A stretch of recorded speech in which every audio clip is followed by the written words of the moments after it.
Hello, আজকে আমি বানাবো মটর পনির। কড়াইতে আমি তেল দিয়ে দিচ্ছি, সরষের তেল দিচ্ছি। তেল গরম হয়ে গেছে, আমি অল্প একটু জিরে দিচ্ছি। এবার দেবো আদা কুচি।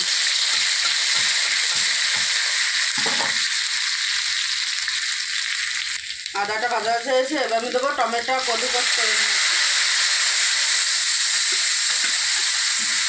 টমেটো তুমি মিক্সিতে পিষে নিতে পারো। আর এর ভিতরে সব রকম মশলা আছে, নুন, হলুদ, শুকনো লঙ্কা, তারপর তোমার গরম মশলা, জিরে, ধনে পাউডার সব একসঙ্গে করে আমি জলে গুলে রেখেছি। এইভাবে মশলাটা বানাবে, খেতে খুবই ভালো লাগে। মশলাটাকে আমি ভালো করে কষিয়ে নিয়েছি। মশলাতে এখন তেল ছেড়ে দিয়েছে। আমি এখন দেবো 1 বাটি মটর।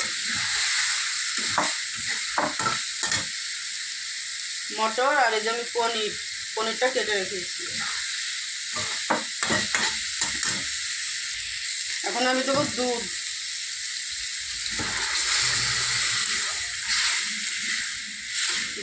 দুধ দিলে দেখো পনিরের কালারটা একদম চেঞ্জ হয়ে যাবে।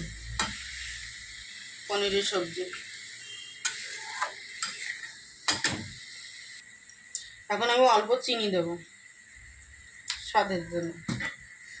চিনি দিলে একটু টেস্টি হয়।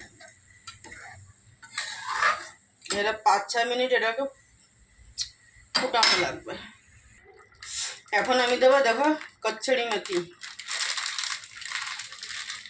কচ্ছড়ি মেথি দিলে খুব ভালো লাগে খেতে।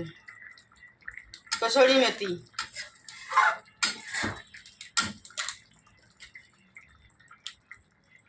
কচুরি মেথি, এই দেখো প্যাকেটটা।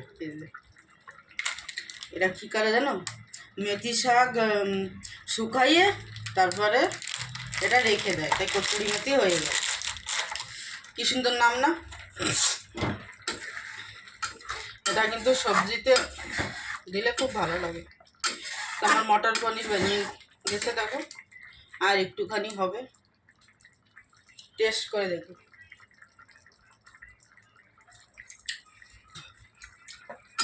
এত সুন্দর হয়েছে খেতে, না খেলে বুঝবে না।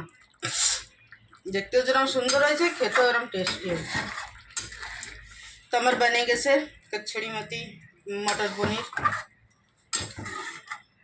কচ্ছড়ি মেথি দিয়ে বানিয়েছি মটর পনির। তা ভিডিওটা কেমন হয়েছে, রান্নাটা কমেন্ট করে বলো। আর কি রান্না করছো সেটাও বলো। ভিডিওটা ভালো লাগলে একটা লাইক করে দিও বন্ধুগণ। ইউটিউবে দেখলে সাবস্ক্রাইব করে দিও বন্ধুগণ। Friends, by.